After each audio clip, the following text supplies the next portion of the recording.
Hi, I'm Beth from Sew Country, and today's tutorial is for the Elsie. This is a pattern from Stitches by Christy.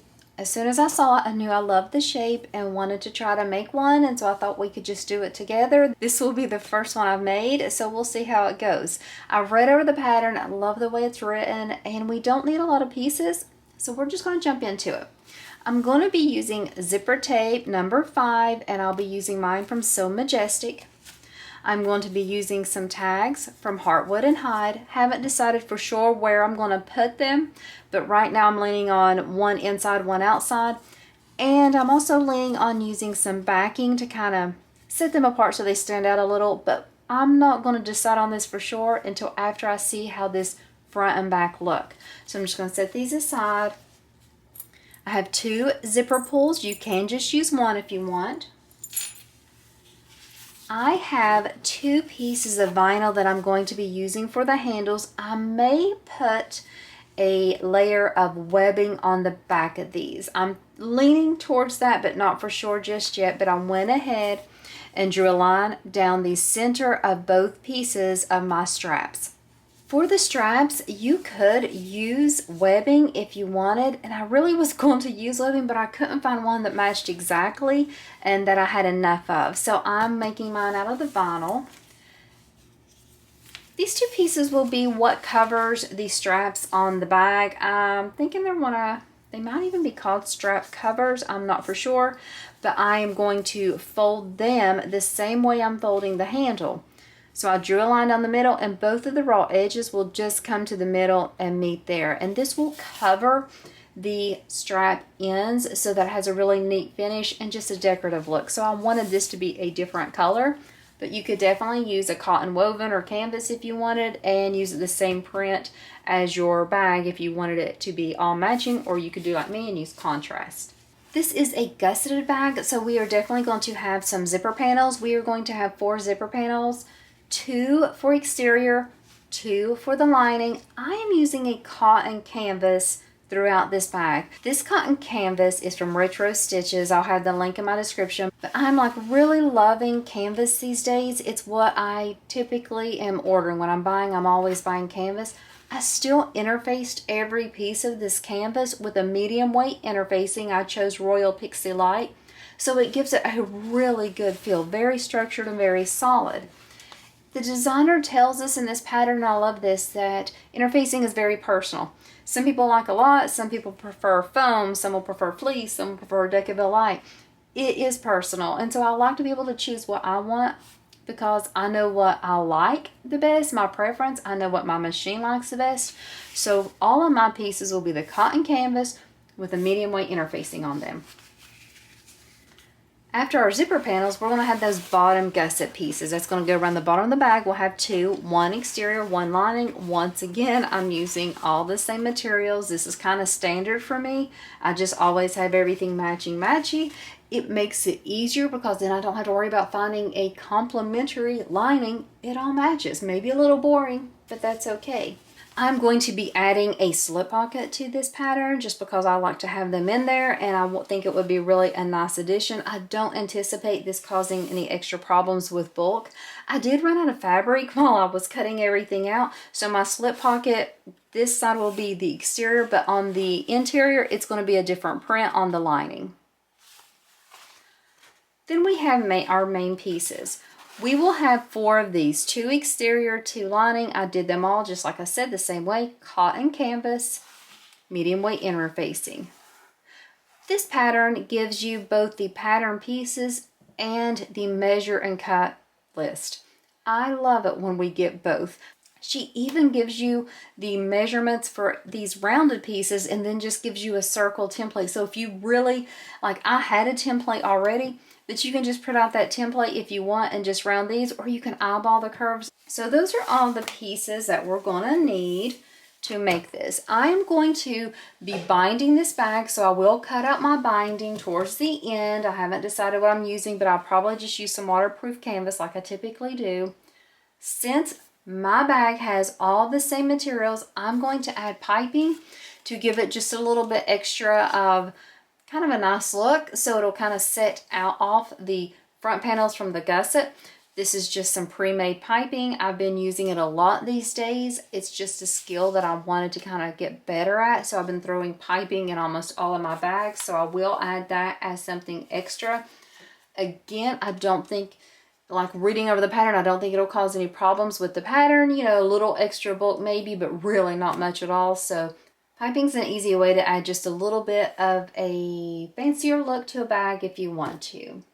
So that's everything we need. Let's go ahead and get started working. The first things we're going to do is we're going to work on these handles or the handle covers. I'm not for sure.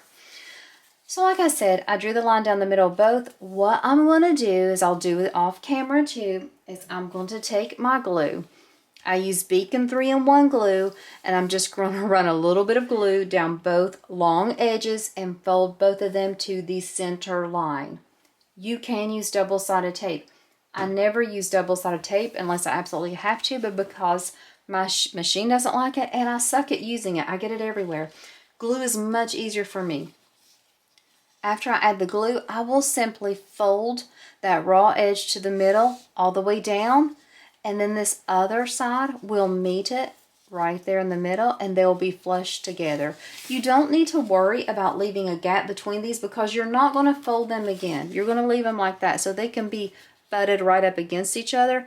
This is how all 4 of my vinyl pieces will look. So I'm going to go off camera, do this, and when I come back I'll show you what they look like, and then we'll sew them up. So I did decide to go ahead and add some webbing on the back of my strap. I chose a really thin webbing, so it's not going to really add any bulk at all. I also want to make note, in case I didn't, the longer pieces of this vinyl, that will be what is your straps. The shorter pieces are going to be the covers. So I have everything folded and ready to go. Since my strap, I'm using this webbing on the back, I'm just going to sew 1/8 of an inch down each long edge.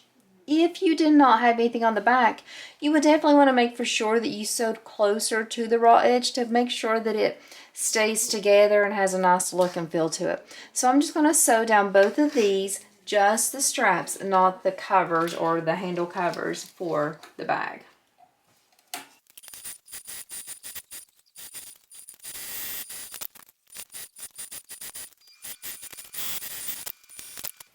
Now that we have the strap made, it's time to attach it to the bag. Take out your front or your back exterior piece, and you're going to draw a series of measurements given to you in the pattern. One of the measurements will be how far down to draw a line, and I went ahead and drew mine all the way across. The second set of measurements will be how far away from the center mark, and they will be 2 vertical marks. This is going to be kind of the placement for the handles. You want to place your handles on those marks. Make sure that the handles are going both on the outside of that line. The pattern will tell you exactly how far, how much distance will be in between the 2 handles. What I'm going to do first is I'm going to base these handles in place. Then we'll come back with this piece and we're going to lay it over top. Now I did draw a line there, so what I'm going to do is I'm going to place this almost exactly on the line. I want to make sure though that the handles don't peek out the bottom. That would be too far. We don't want it to be hanging out. But I want to use that line to kind of help, so when I'm sewing, it will kind of be a guide if I go off too much and I can't see that line at all, or if I'm seeing the line, I know I'm definitely off, and if I can't find the line at all, I'm off also on the other way. So the line kind of helps. If you're someone that would prefer to use double-sided tape, this is a great place to use it. I just don't like to use it. So what I'm going to do instead is I'm just going to be careful and go slow. I'm going to choose to stitch this piece on with 1/8 of an inch away from both sides. The strap looks great. Going to go ahead now and take out this piece and lay it on there. Like I said, I want it to be close to the bottom, but I want to make sure that the strap, or the handle, I should say, isn't coming out and poking out from the bottom.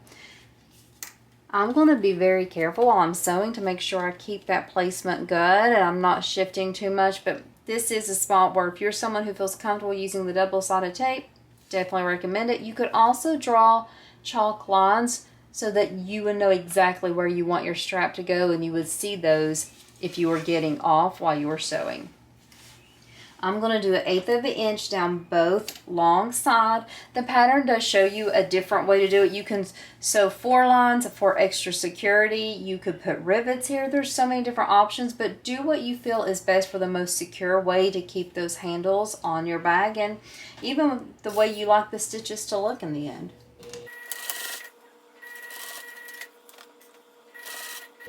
I'm being very careful here. I want to make sure that it does cover that bottom, but I also want to get a second row of stitches over that handle if I can, just to add a little bit extra security.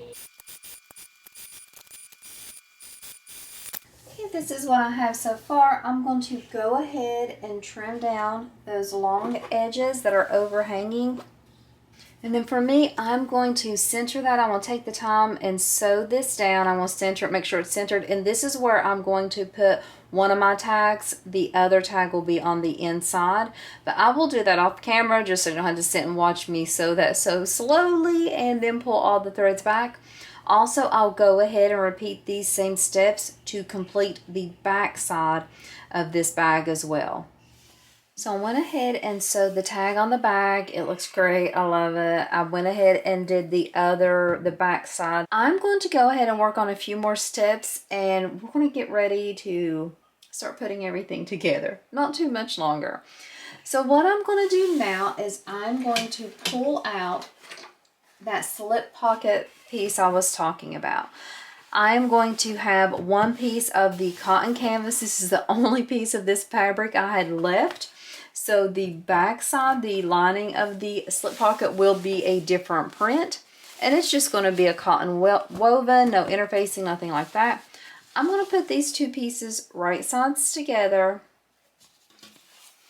And then I'm going to sew them. Now I'm also going to put a tag on this slip pocket, and I think I'm going to put a tag on this slip pocket, but I'm not going to do it right now because I want to wait and see how this would look and then decide on my tag.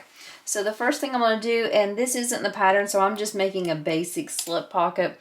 I put the two pieces right sides together, and I'm just going to sew along the top. Nothing fancy at all with this one.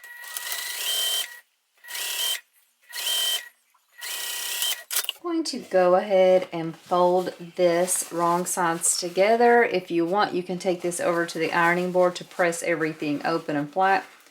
Again, I'm just doing a quick one. I'm not too worried about it. And then I'll just sew 1/8 of an inch away from that folded edge.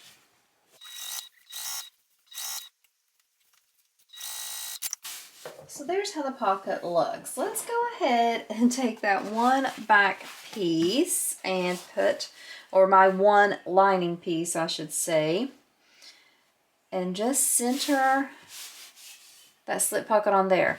So I do have this a pretty high pocket.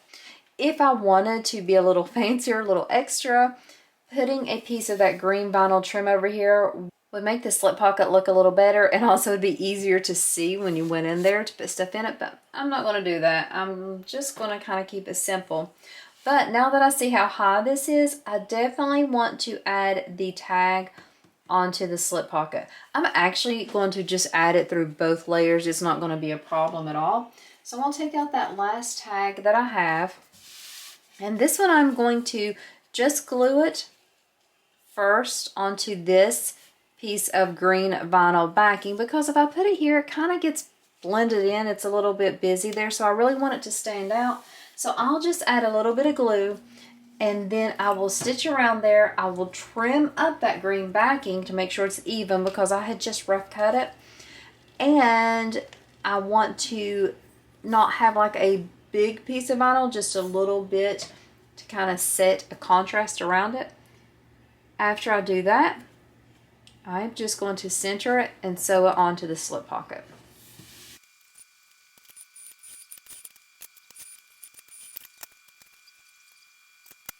So now what I want to do, now that I got that tag stitch on, is I'm going to take my ruler. Let me get I never have rulers around pattern pieces or any of that stuff, so let me get that out of the way. And I'm just going to kind of cut off the extra. I'll maybe have like 1/4 of an inch around this vinyl piece, and that's good enough. I don't want too much extra around there, just a little bit.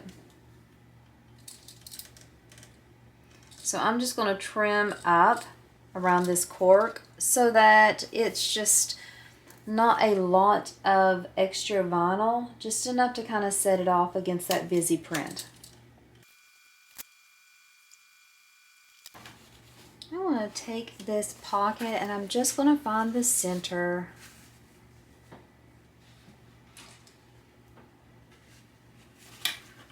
And then I'm not really too worried about where I place the tag. I'll probably do it a little high up so that when you look down in the pot, like in the bag, you can see it pretty easily. So I think I'll put it there. I'll always use just a little bit of glue so that way whenever I'm sewing on the tag, I don't have to worry too much about it slipping while I'm sewing. And then I'm just going to sew 1/8 of an inch around, and so I left 1/4 inch of a border, so the 1/8 inch will be right there in the middle of that and should look great. Whenever you do it, if you have trouble, like I have an 1/8 of an inch foot, so it's pretty easy, but if your foot was too big, you would probably want to have yours a little bit bigger or have half of your foot riding on the cork edge so you could get a nice stitch.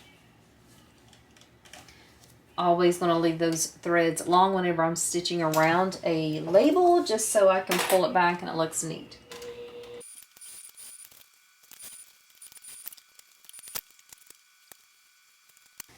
Let's go ahead and take that lining piece and just match up the bottom and the sides of the slip pocket, and we'll just do a quick baste around this.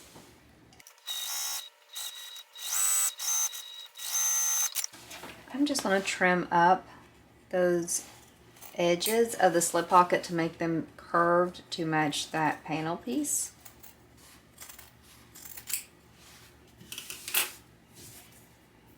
Now what I'm going to do is I'm going to take this pocket we have here and the front. I'm going to place them wrong sides together. Just add a few clips real quick. If you want, you can go ahead and baste this all in place like this. I'm not going to baste it though. What I'm going to do is I'm going to go ahead and add the piping and baste it all in one piece, all at one time, I should say. If you've watched my other videos, I've tried to go in depth a couple times on piping. I really like piping. I feel like it's a cheap, easy way to add a really nice look to your bag. So what I'm going to do is I'm going to take this piece of pre-made piping. The main thing you need to remember with piping is to make sure that you know how far it is from the edge, the raw edge, to the actual piece of cording. If it is going to be smaller than your seam allowance, then you would need to push your piping in more, because what you want is you want your needle to fall right before the cording with the proper seam allowance. If this would be too large, you could offset it a little so that again your needle would fall exactly where the seam allowance is, and that would be exactly where the cording is. I know it sounds a little confusing, but it's not. It's really easy, and once you start using piping, you'll just keep getting better and better with it. When I start the piping, I'm going to leave a little bit unsewn. I'm not going to start sewing here because I'm going to use this to kind of finish the edge off at the end. And actually, I usually like to have that a little closer to the middle, not too close to a curve. Whenever I'm adding piping, I love it when a bag has a really nice gentle curve like this. It's so easy to add the piping that way. If you have other types of bags, it's a little trickier. So for me, what I'm going to do is I'm going to be adding this piping and basting this back lining piece on all at the same time. I'll go slow. It won't be too tricky because it's not going to do too much shifting, but I will make sure that while I'm doing this, I'm just watching all my edges to make sure everything looks good. So the first thing I'll do is I should probably change my threads, but I'm not going to yet because this is just a basting stitch, so it's not a big deal. So I'm just going to sew with the black. Definitely before I add everything, I'll switch it up. I'm going to have everything in line, and I'm just going to start slowly basting around that 1/8 of an inch.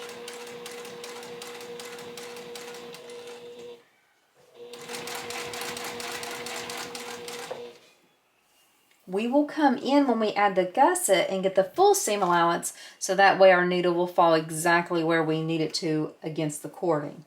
When I'm coming around this curve, I want to make sure that I kind of push the piping so that the raw edge stays flush with this raw edge of the curve here.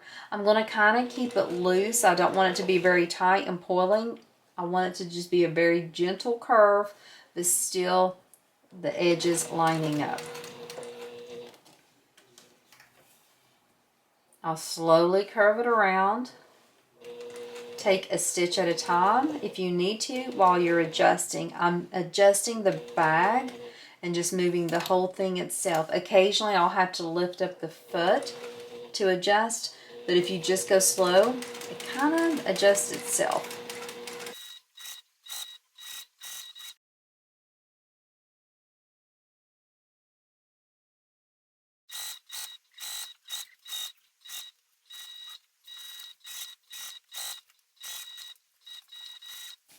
Okay, we're coming close to the end here, and so what I'm going to do is I have this tail here. That's a perfect size tail. I'm not going to do anything with it. But this other piece, what I'm going to do is I'm going to pull it down to exactly where that other stitches started. So these black stitches that I was doing, that is where I'm going to pull the tail to. I'm not going to pull it hard. I don't want it to be, you know, like stretching or anything like that. So there is where the stitch is in. I'm going to go just a little bit past that, maybe an inch, half an inch, and I'm going to cut. I am then going to pull out these threads so that I can open up and get that cording to be cut out. I typically have to cut the threads a few times. They don't just unravel perfectly easily. You want to get this cording inside of the piping exposed all the way to where this end is, because we're going to cut the piping so that it's flush right there with the other piece. Once you have it exposed enough, go ahead and pull it out and cut the cording only, not the piping casing itself, just the cording. Then I'm going to fold this raw edge under to where it'll fit perfectly with my previous piping that I stitched. So I'm just going to fold this raw edge under so that it'll fit perfectly where I started stitching. Then I just simply put the first row of piping inside that other one, so it kind of acts as a case or a cocoon. And you think, oh, that looks really ugly. It won't once you sew it. You're just going to tuck it in there for right now, and I usually do add a clip or two here, so while I stitch over it, it doesn't shift, and you won't be able to tell anything, and it'll look pretty flawless at the end. It's just hardly able to tell all that little teeny piece there. So now that I have the piping encased in the other one, I'm just going to continue to baste until I get back to those previous row of stitches where I started.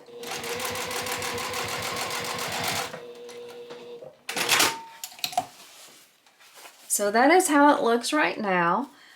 What we have left to do is to make our gussets, and then we're going to put them both, the front and the back, together because we already have our linings attached. And then what I'll do is bind the bag and it'll be done. It comes together so quick. I love this. This is so gorgeous. So I have my front and back exteriors and linings all completed. Everything's ready to go. So we're going to move these out of the way and we're going to start working on the gusset. The pattern calls for you to work on the gusset first, and I usually almost always work on the gusset first, but I was just really wanting to kind of see how the front and the back of the bag would work out, so I was excited and just jumped right into that. But we are going to go ahead and work on the gusset now.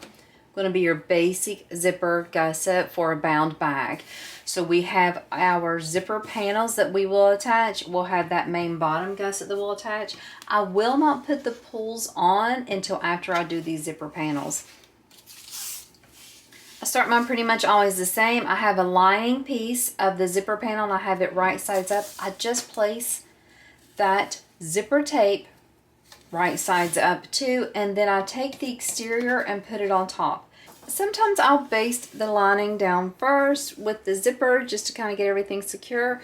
I'm kind of excited to see this bag come together, so I'm going to do it all in one step and hope that it doesn't give me any trouble doing it that way. It shouldn't, but you never know.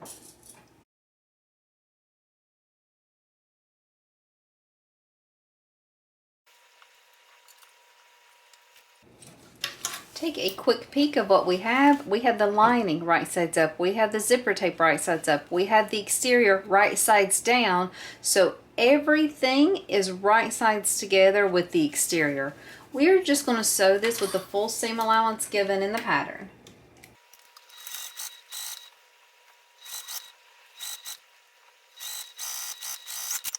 Okay, I have that sewn together. I am just going to pull the two zipper panel pieces apart so they are wrong sides together, and I'm going to make a couple clips here. I am going to baste around the raw edges first. After I baste these raw edges, then I'll go ahead and top stitch. I feel like it helps me to get a better top stitch basting first if I can in the pattern, because I can just pull everything all at once and make sure everything is nice and smooth. So for me, it'll be basting raw edges, top stitching the folded edge where we just sewed, and all of that will be 1/8 of an inch. And for me also, I'm going to have to change my thread out because I had used the black to make my cork, so I need to go ahead and switch that because I do prefer to use white. I don't know if you guys have noticed, but black thread, due to the dye process, it's always a little bit trickier with stitches. They never look quite as pretty, quite as nice as a lighter colored thread.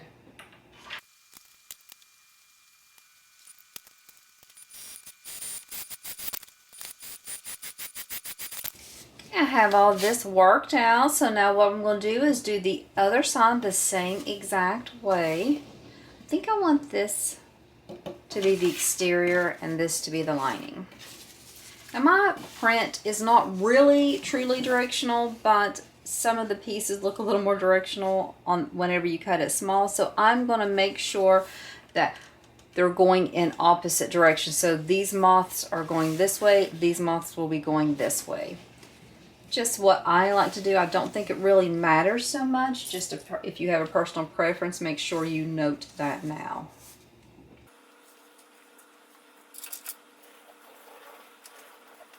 And there is the lining piece attached. It is right sides up. The zipper tape is right sides up. I'm going to go ahead and orientate the exterior the way I want it to look at the end, so that way I don't get confused and I can just flip it right sides down. And then add those clips and do the same seam allowance for the stitching on this, and then again pull the two zipper panels wrong sides together, baste the raw edges, top stitch along the folded sewn edge that you just completed.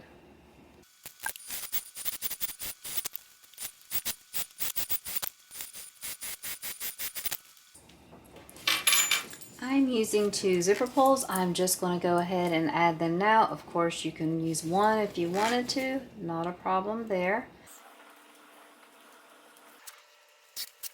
Zipper pulls on. I'm just going to trim off this extra tape. Sometimes my bottom gusset's a little too wide for my zipper panels, so this one looks really good. Maybe just a little bit overhang, but I'm not going to worry about that, and I'm going to let that be. So what we'll do now is you will take your exterior or your lining, whichever piece. I'll go ahead and call this one my lining. And I'll place my zipper panel right sides up on the lining piece. So the lining is right sides up. The zipper panel is right sides up. So we are just matching up that short edge. Have everything in line. I'll take this exterior piece, or what I'm calling my exterior. I'll place it right sides together, so right sides down, and we're just going to sew this short edge with the seam allowance given the pattern. Then we will pull the gusset pieces apart from the zipper panel and top stitch them.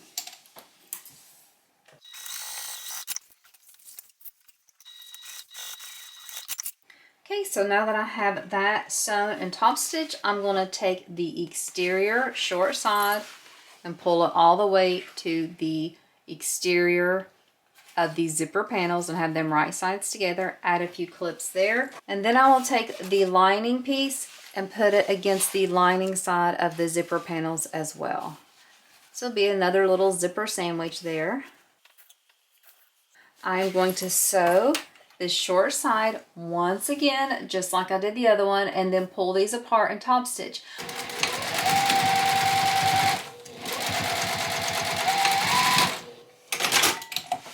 I have the short sides sewn together. We're going to pull those apart. This time we need to make sure we flip everything out. I'm going to do this from the exterior side. Okay, so the way I do this, and some people don't recommend basting the raw edges of this gusset, because I'm sure you've noticed there are times when if you're sewing down, you'll get a pucker or extra fabric here. Doesn't mean anything's wrong with the pattern or your sewing, just fabrics do things. Sometimes they stretch, sometimes they gather. It's okay. So some people avoid basting this bottom gusset piece because of that. I still do it. If I get some extra, I try to manipulate it so that I don't. If I see it kind of happening, I'll kind of hold the fabric flat so that it doesn't gather. But if it does gather, I'm okay with making that little adjustment. It's not seen in the end.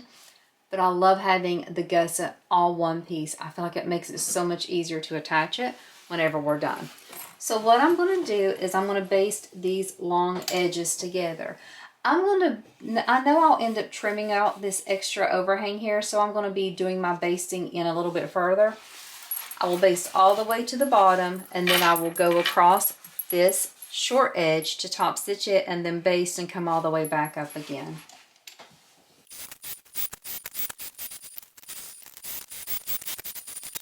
So there's my gusset. It's completely done. I'm going to make my quarter marks on the gusset. The way I'll start that is by putting the two seams together at the zipper panel on the bottom gusset pieces, and then I will come down each side to mark those center marks on both sides of the zipper panel and gusset.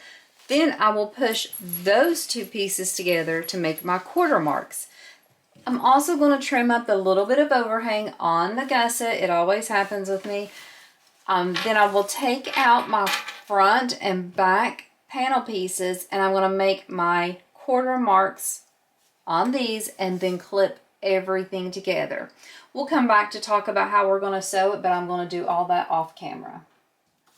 So I have the gusset clipped all around the main panel of the front. This is the lining side. This is the exterior side. Now this is a tight fitting gusset, or at least mine was. My fabric has no stretch at all to it. It is a canvas and it is interfaced both pieces, so there was no give. Because I added the piping, I really had to get the corners to match up perfectly. Typically I wouldn't worry and I would just go ahead and sew around even if I lost a little bit of curve here.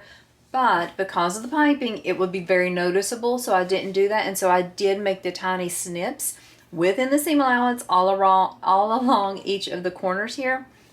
And so I typically just don't do it just because I'm like, okay, I'll just make it work and however. But this one I really did do it just because of that piping. So while I'm sewing, I'm going to go very slow. I do expect that I'll probably have to use my hemostats around these curves just because it's a really tight, well-fitting gusset. So I do expect to do that, but I'll just go slow. If it bothers you, you could glue ahead of time, hand base, or use staples around the curves, but I'm just going to try to do it slowly. I am just going to baste this first go around. So I'll go all the way around and just baste. Then I will cut out my binding. I'm just going to use a waterproof canvas. I will wrap it all around the seam, and that's when I will sew with that full seam allowance that's given in the pattern.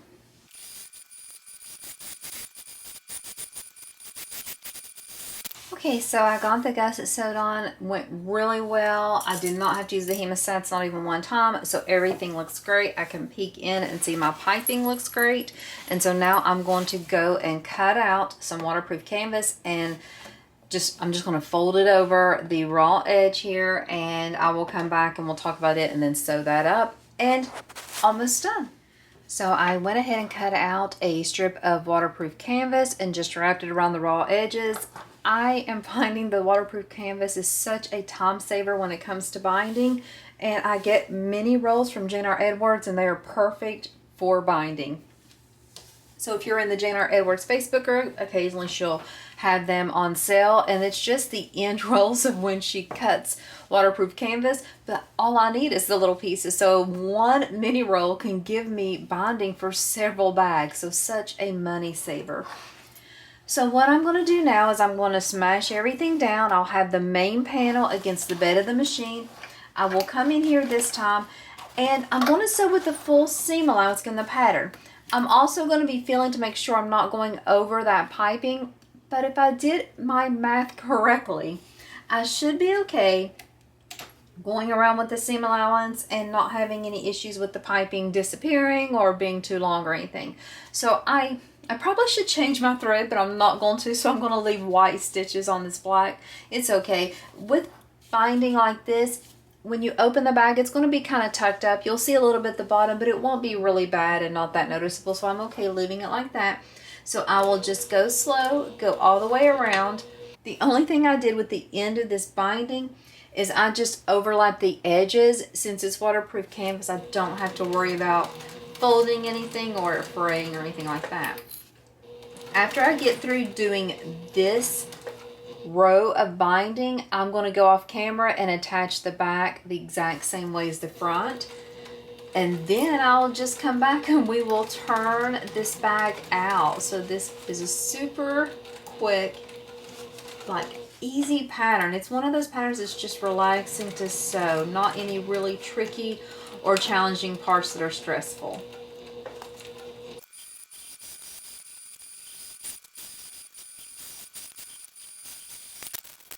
Okay, the binding is sewn on. When I flip and look, I can see the piping looks perfect. I'm just going to kind of glance around. If you want, you can actually push it all out to make for sure. But with me looking, I feel okay with everything. And I feel like this is good. Yeah. Okay, so now what I'm going to do is I'm going to do all those same steps for the back part, and then I'll just come back to turn it and we'll see how it looks. Okay, I have my binding sewn on the front and the back. Everything's attached. Everything's ready to turn around, turn inside out. And just so you know, this is the way the structure looks on mine. I have cotton canvas and the medium weight interfacing. I definitely could have added fleece, Decaville light, anything else I wanted to give it, foam even. If I wanted to quilt this, give it some more structure, but I'm okay with it being a little soft like that. This is a preference of mine. Definitely do whatever you like, your preference, what you prefer to sew and what you prefer to use.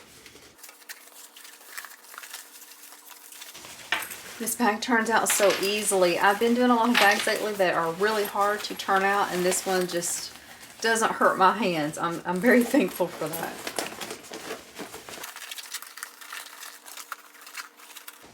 Taking time to poke all of the corners.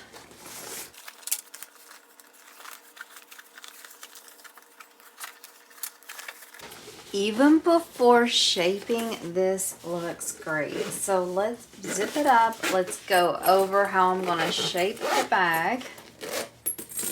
So what I'm going to do is put some clips. I'll wait till I'm off camera, and I'm going to put some clips all along these edges. I'll kind of pull that piping out and leave the clips sit. Where this is a canvas material, I can even let them stay overnight, and I probably will, to get that really good shape. So anytime you see a bag in a picture, know that probably most of us do some shaping. Some people don't have to, but I always shape. So you can see where this is dented a little. That's nothing wrong. I'm just going to clip and it'll look really good. It'll be kind of flush better once I clip it and leave it sit like that overnight. Same thing down here. But look at this adorable pattern. Is this not super cute? I love the piping. I'm glad I did it. I do feel like it adds a little bit of a contrast since I'm using all the same color. Again, the piping's not necessary. I just am really on a piping kick lately and wanted to add it. I love putting the tag here. If you have a rectangular tag, I do suggest it go right there. I think that's a great place for it. Could have put it right here too, but I like it. I like it right there. It fits perfectly. So this pattern is by Stitches by Christy. This is the Elsie bag. I absolutely adore it. I love this so much. She just came out with a new pattern and I've already asked if I could do the tutorial on it. It is for a wallet, so I just ordered the templates, and when the templates come, I'm going to cut it out. I'm going to make a video for that wallet too. So if you haven't looked at Stitches by Christy's website, go ahead and use the link in my description, or you can just Google it or go to her Facebook page. But she has some really cute patterns, and she has a lot of things that she is working on to help others, and I really like that. So she is someone I definitely want to support, and I hope you guys are able to support too, because she does great things for the community. Anyway, here is the Elsie bag. Thank you for watching another one of my videos. I hope you sew this one up. I hope you have time to sew up a new pattern or find a new designer. This is the first pattern I've made by her. No, this is not. This is the second pattern I've made by her. The first pattern I sewed was the tester wallet that I just finished, the Ivy. And so I finished it yesterday. This one I made today, and I absolutely love the way she writes her patterns and designs. They're very easy to follow. So if you have any tutorials you want to see me do sometime, or if you have any questions or concern about this pattern, just let me know. And otherwise, I hope you have a great day sewing something fun and relaxing in your sewing room today.